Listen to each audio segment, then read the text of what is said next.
명절 기간이 길다 보니 여러분들 마음속에 좀 느슨한 마음이 없지 않아 많을 줄로 압니다. 명절을 보내면서 여러분들은 어떤 생각들을 가지셨습니까? 명절은 잘 보내신 것입니까?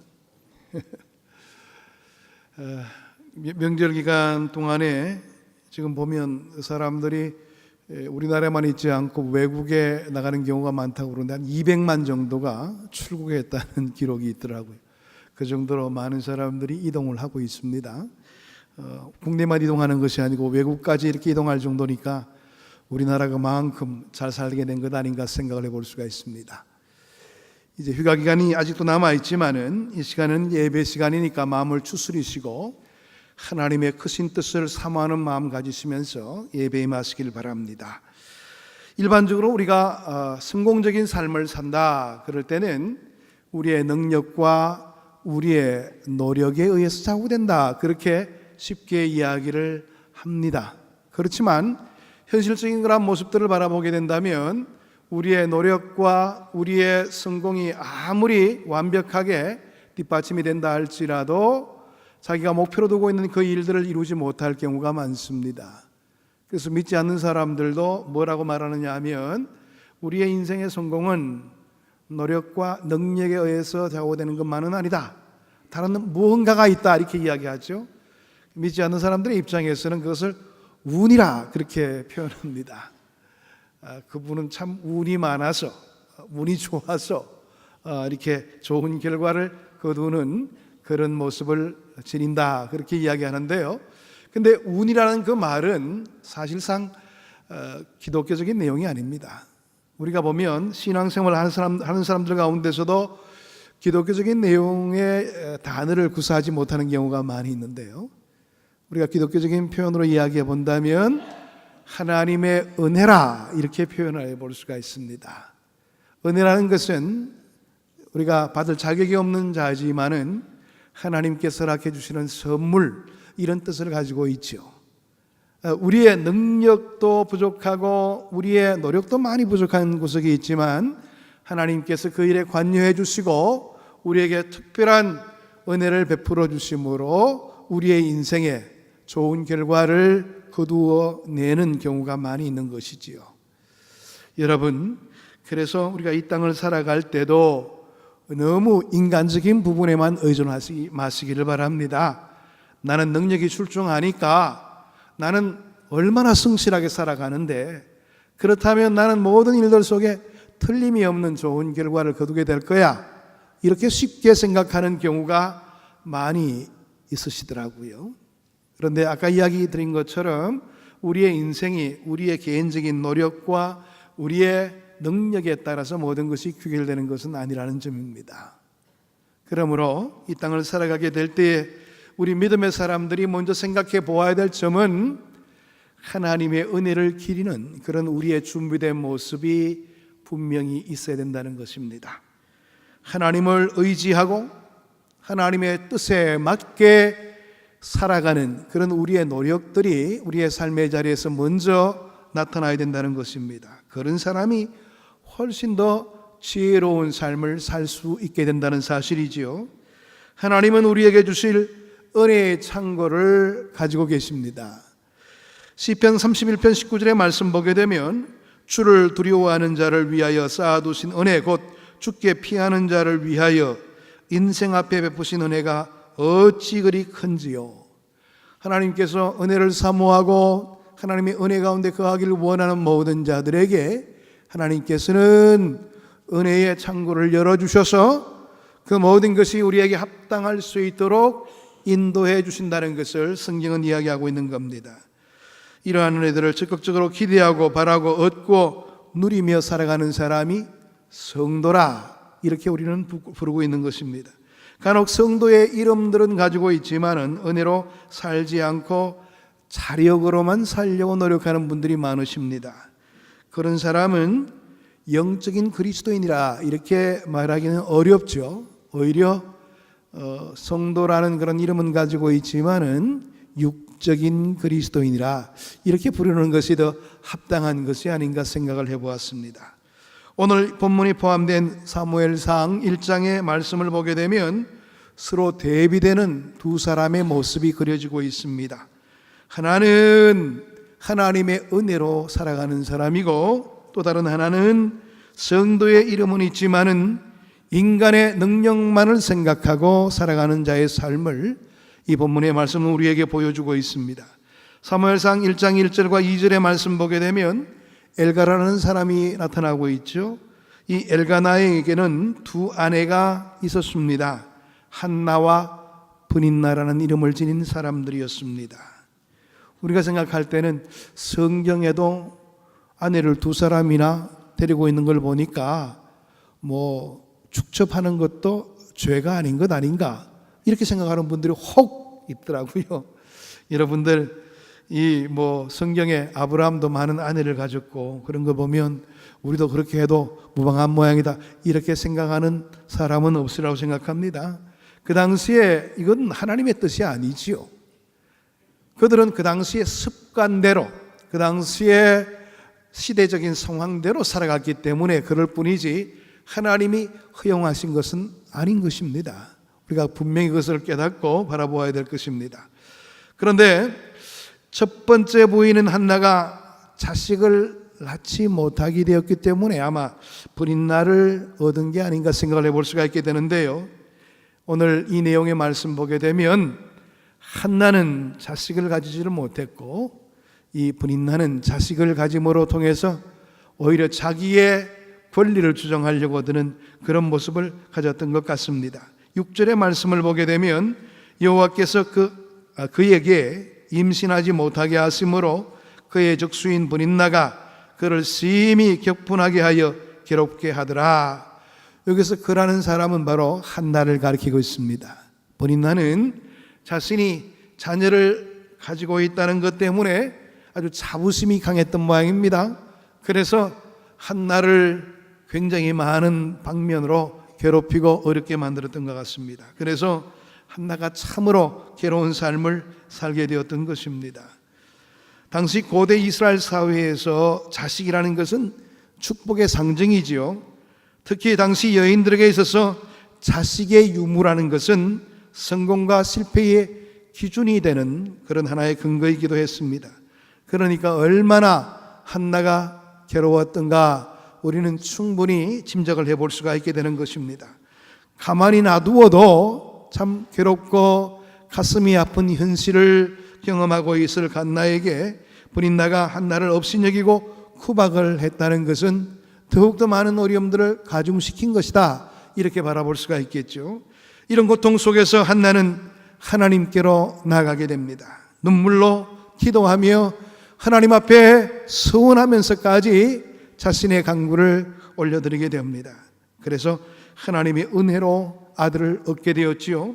그리고 그 아들이 나중에는 이스라엘의 지도자까지 되는 그런 특별한 영광을 얻게 되었습니다. 완전히 인생이 달라진 그런 결과를 낳게 되었던 것입니다. 불행한 여인이 하나님의 은혜로 가장 복된 여인이 될 수 있었던 것은 바로 그것이 하나님의 은혜의 결과인 것입니다. 그 한나의 이름은 성경에도 계속 많이 등장하고 있습니다. 그리고 오늘날까지 대표적인 믿음의 여인으로서 한나를 우리가 이야기해 볼 수가 있겠죠. 반면 브린나는 그의 이름이 금세 사라지게 됩니다. 한때는 한나보다 더 아름답고 더 건강하고 더 잘난 여인의 모습을 보였는지 모르겠지만은 나중에는 미미한 존재로서 역사의 뒤안길로 사라지고 말았다는 사실입니다. 흥미로운 것은 이 두 사람이 가진 이름의 뜻입니다. 마치 두 사람의 인생을 암시하는 그런 내용을 가지고 있는데요. 한나는 무슨 뜻일까요? 한나는 은혜라는 뜻을 가지고 있는 이름입니다. 그녀는 정말 부족하고 연약했지만은 하나님의 은혜를 의지하고 살았더니 진정으로 그 이름처럼 하나님의 은혜의 아름다움을 소중하게 되는 그런 소유하게 되는 그런 여인이 되고 말았죠. 브린나의 뜻은 무엇입니까? 보석이라는 뜻을 가지고 있습니다. 그녀는 정말 보석처럼 빛을 발하는 잘난 여인이었습니다. 하지만은 자신의 인간적인 능력과 장점만을 자랑하고 살아가는 교만한 여인의 전형적인 모습을 보이게 되었죠.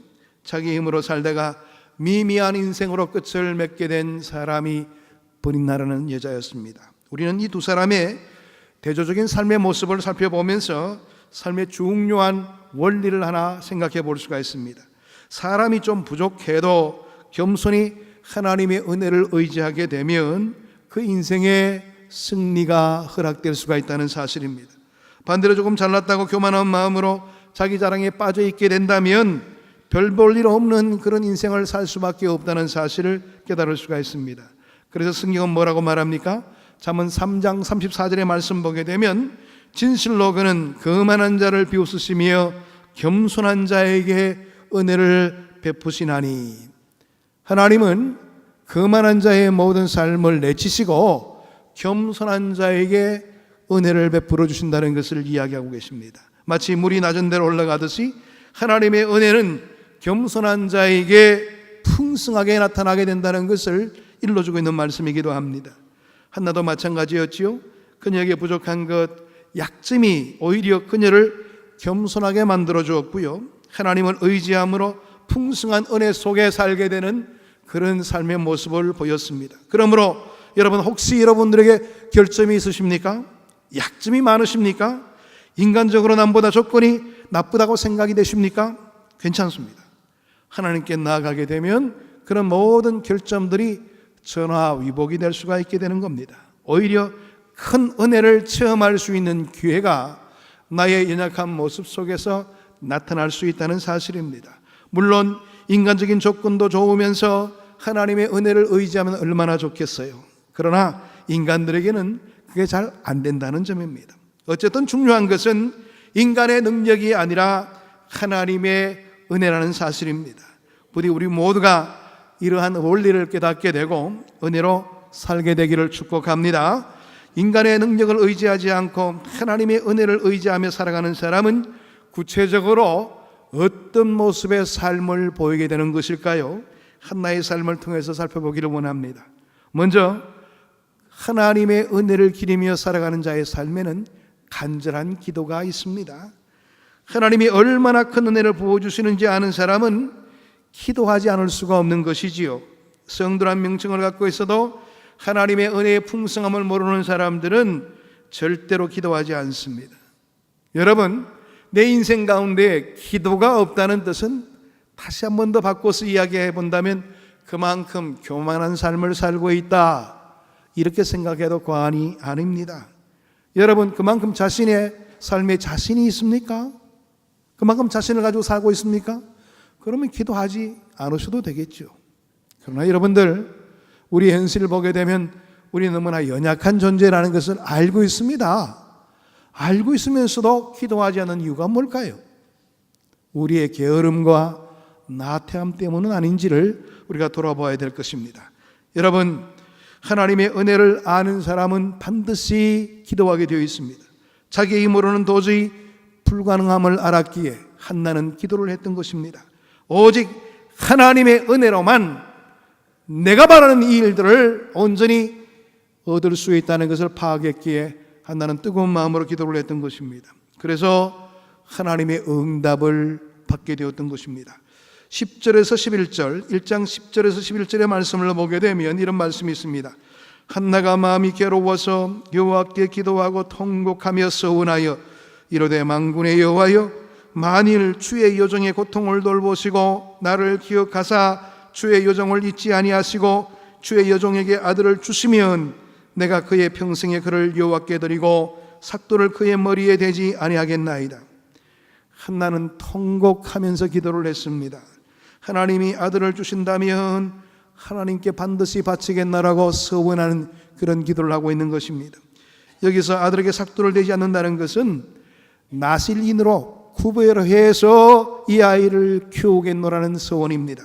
구약시대의 나실인은 거룩하게 구별된 사람을 가리켜서 나실인이라 이렇게 불렀습니다. 이 나실인이라는 단어는 구별 혹은 성별이라는 의미를 가지고 있는 단어입니다. 그 표시로 삭도를 머리에 대지 않겠노라고 말합니다. 이 삭도라는 것은 칼을 말하죠. 옛날에는 가해가 없었기 때문에 칼로 머리를 깎는데요, 절대로 이발하지 않고 키우겠다는 겁니다. 머리를 길러서 키우겠다는 자신의 하나의 소원을 말해주고 있는 겁니다. 그러니까 아들을 구별된 하나님의 종으로 드리겠노라고 서원했던 그런 한나의 모습이 나타나고 있는 것입니다. 구약시대에는 이 나스린 제도를 통해서 하나님께 받침받았다. 이 사람은 참으로 이 기간 동안 하나님 앞에 온전히 헌신하며 주의 은혜를 기리는 삶을 살겠다는 그런 소원의 표시로서 나스린 제도를 가지고 있었습니다. 그런데 이제는 신약 성경에는 이 나스린 제도가 나타나지 않습니다. 왜 그럴까요? 모든 사람이 이제는 주님 앞에 바쳐져서 하나님의 영광된 삶을 살아가야 될 존재이기 때문에 특정한 사람만 나스린으로 그렇게 꼽고 있지는 않다는 사실입니다. 누구든지 주님의 은혜 속에 거하는 사람은 구별되고 성별되이 살아야 될 임무가 부여된다는 겁니다. 여하튼 이 한나가 이렇게 서약을 하면서 기도를 하게 되었는데 마침내 하나님이 그 기도를 들으셨다는 것입니다. 아들 사무엘이 태어났고 이스라엘의 어두웠던 그 암울한 사사시대의 사사로서 또 제사장으로서 선지자로서 하나님의 위대한 종의 역할을 감당하게 되었다는 겁니다. 그렇습니다.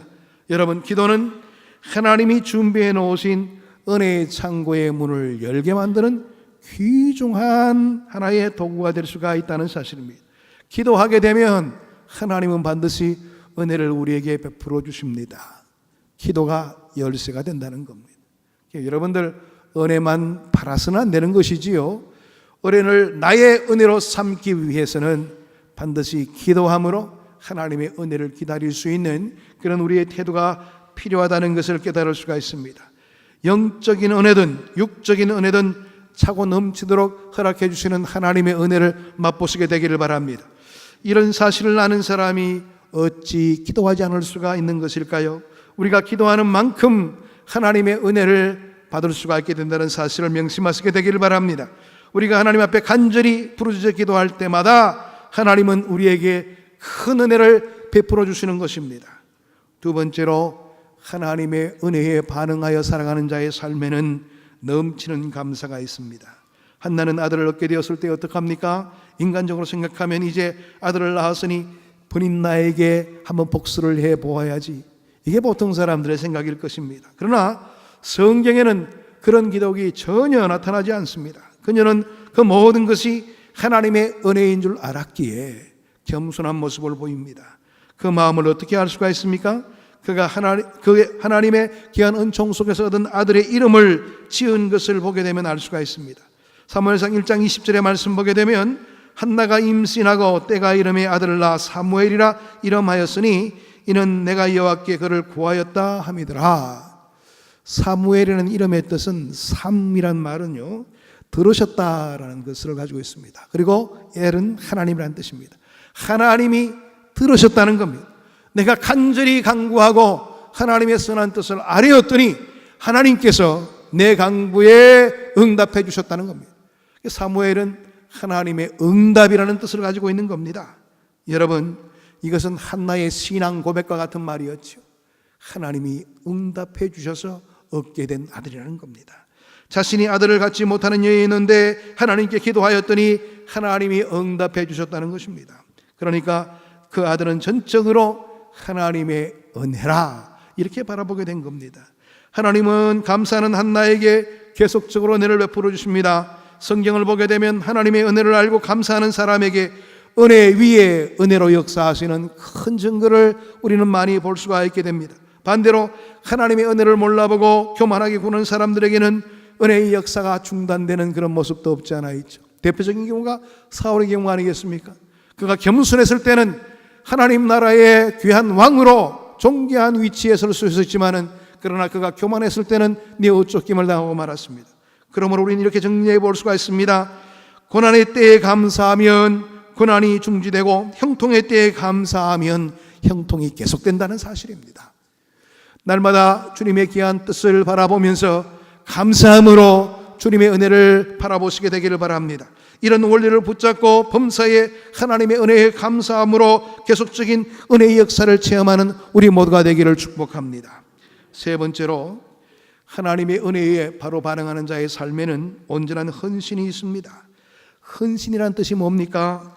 자기 몸을 바친다는 그런 뜻을 가지고 있습니다. 누구든지 자기의 것에 집착하며 살게 되어 있기 때문에 헌신한다는 것, 제대로 헌신한다는 것, 이건 참 힘든 일입니다.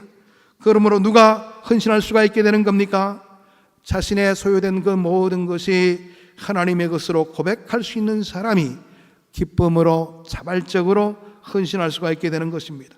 모든 것이 하나님의 은혜라고 고백하는 사람만이 헌신할 수 있는 모습을 보이게 된다는 겁니다. 하나님은 그런 헌신을 좋아하십니다. 우리가 보면 어찌할 수 없어서 헌신의 자리에 거하는 분들을 종종 보게 되는데요, 이거는 참된 헌신이라고 말할 수가 없는 것이죠. 하나님이 두려워서 하는 헌신이라는 것은 헌신의 참된 의미가 없는 겁니다. 자발적으로 자원해서 하나님 앞에 감사함으로 나갈 수 있는 그런 헌신된 모습이 필요한 것이지요. 한나는 사무엘을 얻은 것이 전적으로 하나님의 은혜였음을 고백했던 것입니다. 그러기에 감사할 수 있었고 더 나아가서 헌신의 모습까지도 보이게 되는 겁니다. 사무엘상 1장 27절 28절의 말씀 보게 되면 이 아이를 위하여 내가 기도하였더니 내가 구하여 기도한 바를 여호와께서 내게 허락하신지라. 그러므로 나도 그를 여호와께 드리되 그의 평생을 여호와께 드리나이다 하고 그가 거기서 여호와께 경배하니라. 여러분, 한나는 어린 사무엘을 젖을 떼자마자 제사장에게 데려가 하나님의 종으로 키우게 됩니다. 어미의 마음으로는 도저히 할 수 없는 일이 아니겠습니까? 그가 어떻게 얻은 아들입니까? 어렵게 얻은 아들일수록 그 아들에게 집착할 수밖에 없는 그런 모습을 보이게 되는데, 오늘 이 내용의 말씀 보게 되면 집착하지 않고 하나님 앞에 서원한 대로 약속한 대로 이 아들 사무엘을 바치게 되는 것을 보게 됩니다. 그런데 놀라운 것은 헌신하는 자에게 하나님께서 더 큰 은혜를 베풀어 주신다는 사실입니다. 한나가 사무엘을 바치게 되었을 때 그를 받으시고 이스라엘의 위대한 지도자로 세우셨다고 했습니다. 사무엘은 사서들 중에 가장 위대한 사사였습니다. 마지막 사서로서의 왕이 있기까지 최선을 다하여 하나님의 일을 잘 감당했던 사사였습니다. 암흑 시대에 정말 샛별처럼 쓰임받는 그런 귀한 하나님의 일꾼이었습니다. 그런데요, 가정적으로는요, 임신할 수 없는 한나에게 하나님께서는 태문을 열어주시게 됩니다. 계속 자식의 복을 허락하시는 특별한 은혜를 베풀어 주시는데요, 사무엘상 2장 21절의 말씀 보게 되면 세 아들과 두 딸을 더 주셨다고 그렇게 성경은 기록을 남기고 있습니다. 여러분, 이게 바로 하나님의 은혜로 살아가는 삶의 참된 모습이 아닌가 생각을 해볼 수가 있습니다. 어떤 사람이 진정으로 하나님 앞에 쓰임받을 수 있는 성공적인 삶의 길을 걸어갈 수가 있을까요? 하나님의 은혜가 아니면은 누구도 그런 길을 걸어갈 수가 있는 것 아닙니다. 혹시 자기 힘으로 나는 그래도 성공했지 뭐, 이런 교만한 모습 가지고 있습니까? 여러분, 그 성공은 오래가지 못할 것입니다. 우리는 하나님의 은혜가 없으면 구원받을 수도 없고 이 세상에서 살아남을 수도 없는 존재에 불과합니다. 그래서 본인과 같이 잠시 반짝했다가 사라지는 그런 모습을 보여서는 안 될 것입니다. 한나처럼 많은 사람들에게 부러움의 대상이 되고, 한나처럼 주님의 그 놀라운 은혜를 온전히 받아 누리며 하나님의 큰 사랑 속에 거할 수 있는 그런 삶으로 예비되는 것, 이게 바로 우리가 지향해야 될 삶의 모습이 아닌가 생각을 해볼 수가 있게 되는 겁니다. 여러분, 이번 연휴를 보내면서 많은 다른 사람들과 우리의 삶을 비교해 볼 때가 많을 겁니다. 아이고, 나는 왜 저렇게 살지를 못하지? 여러분, 세상 사람들과 비교해서 내 삶을 평가할 것이 아니라 가장 중요한 것은 나는 정말 하나님의 은혜를 누리고 있는 사람인가를 평가해 보시기를 바랍니다. 우리가 그것만 제대로 알아도 우리의 인생에 큰 변화가 따를 수가 있을 거예요. 하나님의 은혜에 제대로 반응하는 삶만 살게 되면 하나님께서 우리의 인생을 절대로 하찮은 인생으로 그렇게 버려두지 않을 겁니다. 존귀한 인생으로, 주님의 더 큰 영광을 드러낼 수 있는 그와 같은 인생으로 우리의 삶을 인도해 주실 것입니다. 이번에 오늘 이 말씀을 통해서 날마다 기도하는 삶을 살게 되기를 바랍니다. 하나님의 은혜에 감사하는 삶을 사시게 되기를 바랍니다. 그리고 진정한 마음을 가지고 헌신하며 살게 되기를 바랍니다. 그러면 우리 또한 이 아름다운 한나의 삶의 길을 걸어갈 수가 있게 될 겁니다. 하나님은 바로 우리를 향해서 그런 삶의 길로 나아오기를 바라십니다. 그 하나님의 바람에 온전히 순응하며 살아가는 우리 모두가 되기를 축복합니다. 기도하겠습니다. 하나님 감사합니다. 오늘도 주의 말씀으로 우리의 삶을 인도하시고 주의 은혜의 자리를 바라보며 신앙생활에 임할 수 있도록 함께해 주시니 감사함을 드립니다. 우리의 삶이 주님 앞에 껴있는 삶이 되기를 원합니다. 한나처럼 은혜에 바로 반응하여 날마다 기도하며 또 감사하며 헌신하며 살아가는 우리의 참된 모습들이 우리의 삶의 자리에서 이루어질 수 있도록 날마다 지켜주시고 인도해 주옵소서. 예수 그리스도 이름으로 기도하옵나이다. 아멘.